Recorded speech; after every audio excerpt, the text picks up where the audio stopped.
All right, here we go, ladies and gentlemen. What's up? Part 2 of this particular section on how do we prove, actually this unit, how do you prove triangles congruent? In this section, we just talked about side, side, side, one of the shortcuts to help Bob the Builder prove his two pair of trusses are actually congruent. And there's going to be two other shortcuts that we're going to be able to use to help Bob the Builder, or you, to prove two triangles congruent. And this second one you can see is SAS. And here we go. Onto your foldable, write SAS postulate. Put your fingers on the SAS postulate words and flip up the rest of that particular foldable. And in that part, let's talk about one quick definition of what an included angle is. In this picture, triangle pen, or triangle NEP, or triangle NEP, or EPIN, whatever you want to call it, doesn't matter. Here's your definition of what an included angle is. When you think about the word included, I mean, certainly included means that you are together. You're included with a group of friends. You fit in. You go together with them. Well, an included angle, by definition, is an angle that is between two sides. So a simple example would be angle P here is included, angle P, is included between segment EP and segment PN.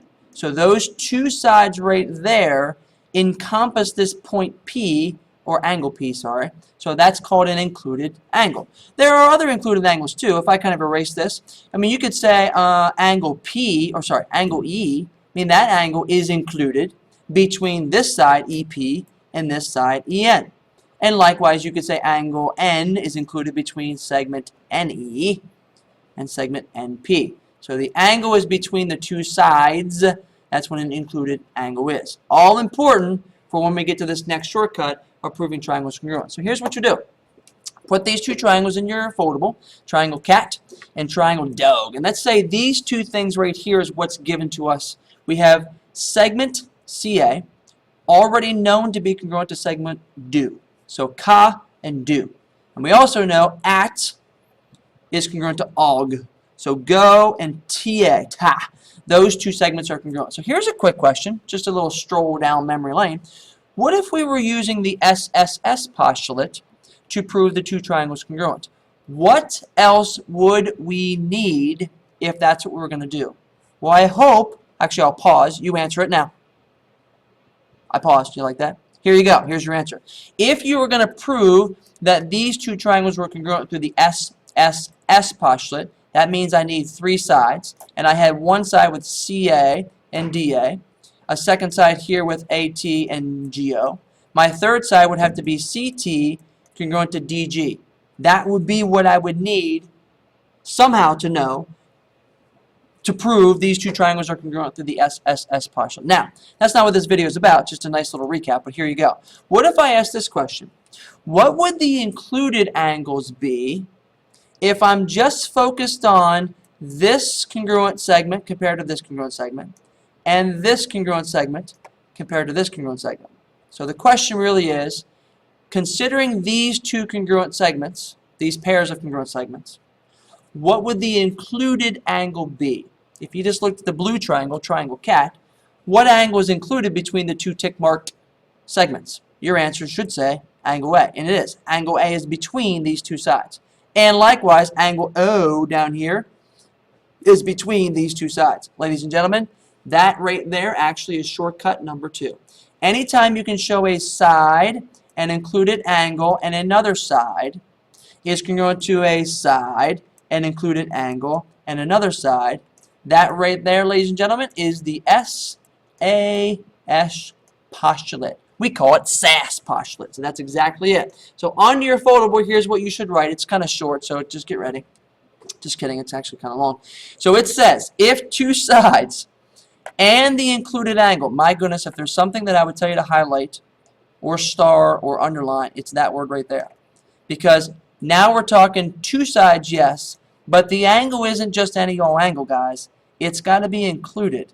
That congruent angle that you have has to be between the two congruent sides. Likewise, keep going. So if two sides and the included angle of one triangle are congruent to the corresponding two sides, and oh, here we go again. So in the one triangle, the angle's got to be included. In the other triangle, the other angle's got to be included. If that's the case, side angle side works every time to prove the triangle's congruent. So now you got two options, side, side, side, or side, angle, side. By the way, check this out. This is actually how you write it. You write SAS. Notice the angle is included between the two letter S's. You never write it this way. I don't even know if I should write this. You never write it like this. I don't think I'm not finishing it. I can't do it. But you get the idea. You never write it that way. You have to make sure the angle, oops, I wish I could erase that. I'll erase it like this. There we go. There, now I'm back. So you need to make sure the angle is included between the two sides. All right, guys? So here we go. Here's a simple example. I'll show you a correct example, and then I'll show you a incorrect, a not correct example. That's probably not even English appropriate, but whatever. So, even though I know these things aren't drawn to scale, bear with me. Let's say I know that this guy is congruent to that guy. And I know that, let's say, this isn't drawn to scale, I know, is congruent to this. Well, if I'm going to use the SAS postulate to make these two triangles congruent, then I have two pairs of sides congruent. I just need to make sure the angle is actually included. So if I would have this angle right there somehow prove to be congruent to this angle, then I got it. Then I'd be happy, and I'd be able to use the SAS postulate because I have a side, an included angle, and a side. This one, however, would not be accurate. I'll use the same tick marks if I do this. If I prove this angle and that angle congruent. Well, notice this. Yes, this angle here is included between these two sides, but problemo, this angle is not included between these two sides. So this one would not work. Very, very, very bad frowny face. Wouldn't work. Even though you have two sides and an angle, would not work. So all that said, there is your side, angle side shortcut. Okay? So let's roll on to the next one. Well, the last one here, not the last one, at least the last one in this video, the third one is 5 shortcuts. The third one is the ASA. Yup, you probably could guess it what it stands for, but let's at least put this in your foldable. So ASA goes there. ASA postulate. So put your fingers on those words and flip up everything else. And let's talk about this word called included side. Very similar to included angle. It just happens to deal with the actual side. So in this case, with the definition, an included side is a side that is between two angles. Example, bam. So if PN, this side right here, PN, that guy, it is between angles P and angle N. That side right there would be considered PN. That side right there is an included side between this angle N and angle P. Are there other included sides? Absolutely there's other included sides. The other included sides, so EP, here's one, EP, that guy. It is an included side between angle E and angle P. This side right here is between those two angles. And yes, there's another one, but that's again, the general idea. That comes into play, though, with this next picture and the next shortcut. So draw this picture. You got triangle pig and you got triangle mud. And let's say we're given these two things. Segment PI is congruent to segment MU, and angle P is congruent to angle M. Question, what would we need? Oh, here we go. What would we need if we're going to use the SAS postulate to prove these two triangles congruent? What additional information will we need? I'm going to pause. You answer. Good job. Here's what I would have said. I would have said you would need to prove somehow PG, 13, congruent to MD, doctor. Dr. PG. So you would need to prove that because then you would have side, included angle, side. Now, that's beautiful. Ooh, watch this. What if we were using the SSS postulate?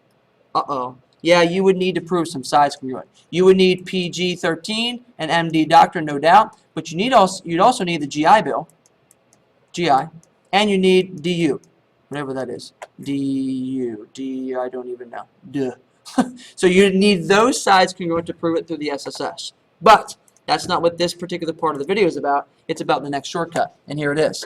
What angles, what pair of angles, would we need to make the congruent segments, PI and MU, included? So what angles, what pair of angles, would we need to put tick marks on to make the actual congruent sides included? That would be this angle, angle I and angle U. if there is a way that we could prove those angles congruent, that would make this side included between these two pairs of angles. So that's the included side we just talked about. But oh, wait a minute. There is your shortcut. So anytime I have an angle and an included side and an angle, you got it. That is the angle side angle postulate. Here's the words. I just said it, but if two angles and the included side, again, if I was you, I would 100% highlight or underline at least this word right here, these words, included side, because that's important. The S right up in here. Well, you can't even see that. Hold on.